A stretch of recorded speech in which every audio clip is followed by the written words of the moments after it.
अब आवाज क्यों नहीं उठाता? 2017-18 में तो बड़ी कीमती मारा करता था। क्या एक आदमी ने भी इसलिए वोट डाली थी कि वो जाकर मनोहर लाल खट्टर जी की गोदी में बैठ जाएगा, भारतीय जनता पार्टी की गोदी में बैठ जाएगा। जनादेश दिया था उचाना के हल्के ने बीजेपी के खिलाफ, उस जनादेश को बीजेपी के पैसों की मंडी के अंदर बेच दिया। क्या मेरी बात सही नहीं है तो बता दीजिए।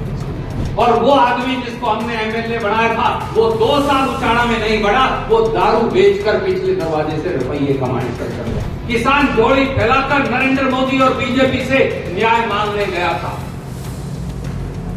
तो उन किसानों की राह के अंदर कीलें किसने बिछाई थी? किसी दुष्यंत चौटाला ने बिछाई थी। मेरे बुजुर्गों साथियों, आप बताओ, क्या एक आदमी ने भी, जिसने दुष्यंत चौटाला की वोट डाली थी इतना जोर लगा के, क्या एक आदमी ने भी इसलिए वोट डाली थी कि वो जाकर मनोहर लाल खट्टर जी की गोदी में बैठ जाएगा, भारतीय जनता पार्टी की गोदी में बैठ जाएगा? क्या ये सही नहीं कि वो उचाना का हल्का हो, वो जुलाना का हल्का हो, वो टोहाना का हल्का हो, वो नारनौल का हल्का हो, इन सब ने भारतीय जनता पार्टी के खिलाफ वोट डाल दी थी? जैसा भाई साहब कह रहे हैं, वोट दी थी भारतीय जनता पार्टी और मनोहर लाल खट्टर जी को यमुना पार भेजने की, पर वोट लेके आपको बेच दिया। मंडी के अंदर बोली लगाकर आपकी उचाना की और हरियाणा की वोटों को बेचा, बहुत सारे करोड़ों अरबों रुपए कमाए और सत्ता की नाव के अंदर सवार हो गया, सत्ता की मलाई खाने के अंदर लग गया। जनादेश जो है, जनादेश दिया था उचाना के हल्के ने बीजेपी के खिलाफ, उस जनादेश को बीजेपी के पैसों की मंडी के अंदर बेच दिया। क्या मेरी बात सही नहीं है तो बता दीजिए। और करोड़ों अरबों से खुद के वारे नारे कर रहे। ये धोखा, ये छल, ये कपट उसी परिवार ने जो नरवाना उचाना के साथ करते आए, एक बार फिर अगली पीढ़ी ने वही कर दिया हमारे साथ।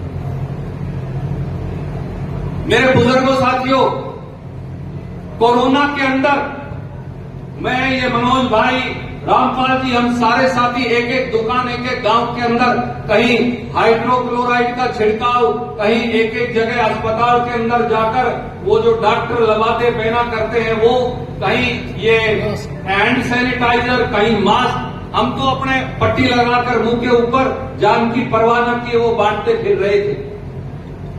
परंतु वो आदमी जिसको जिन जिले ने वोट डालकर बनाया था, वो क्या कर रहा था? चोर दरवाजे से दारू बेच के रुपये कमाने लग रहा था। मेरी बात सच नहीं है तो बता दें। करोड़ों अरबों रुपए लूट रहा था।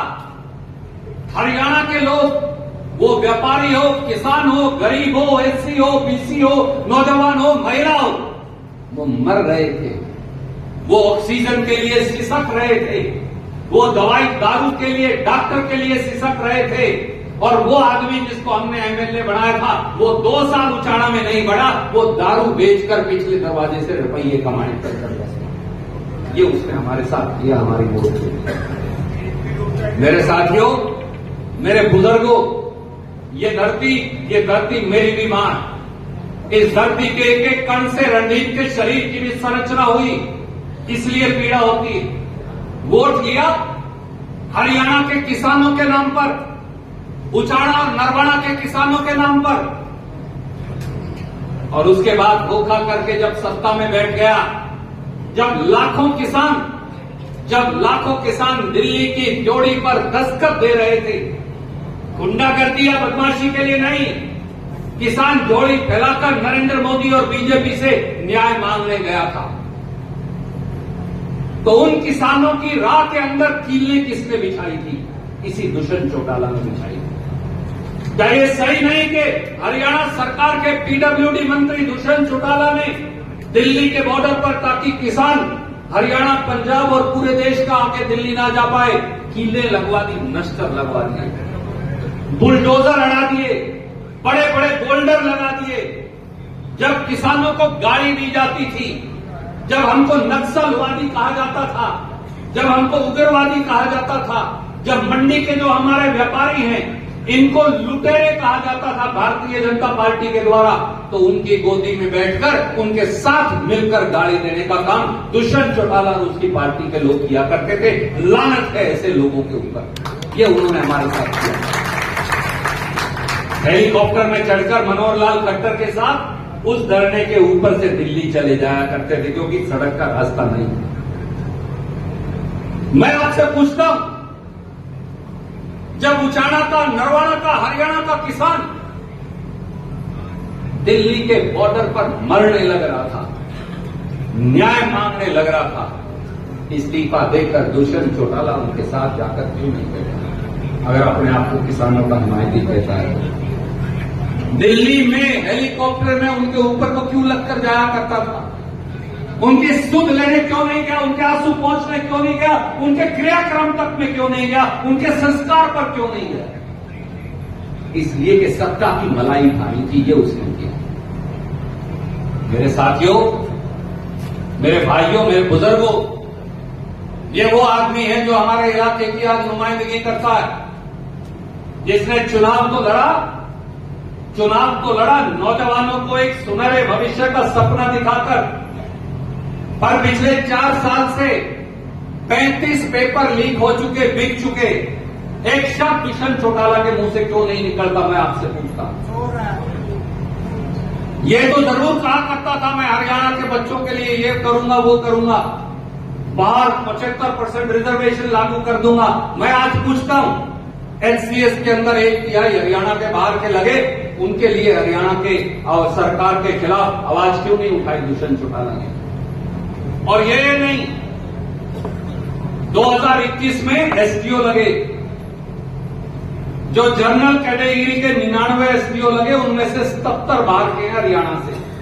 अब आवाज क्यों नहीं उठाता? 2017-18 में तो बड़ी तिलकी मारा करता था, अब 2021 में एसडीओ लगे, 99 में से 70 बाहर के हैं, केवल 20-22 बच्चों को हरियाणा में मौका मिला, क्यों आवाज नहीं उठाता?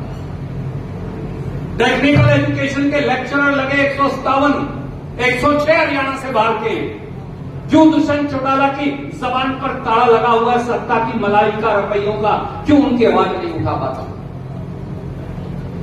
ये तो आके जुलाना में और दूसरी जगह कह जाता है 75% लागू कर दी प्राइवेट में। भाई कोई फैक्ट्री का नाम तो बता दे जिसमें 75% क्या 75 आदमी भी नौकरी लगे हों हरियाणा में। ऐसी कोई फैक्ट्री नहीं, क्योंकि पीढ़ी दर पीढ़ी ये लोग झूठ की फैक्ट्री चलाते आए हैं और जीन उबाड़ों को भर गलाते आए हैं।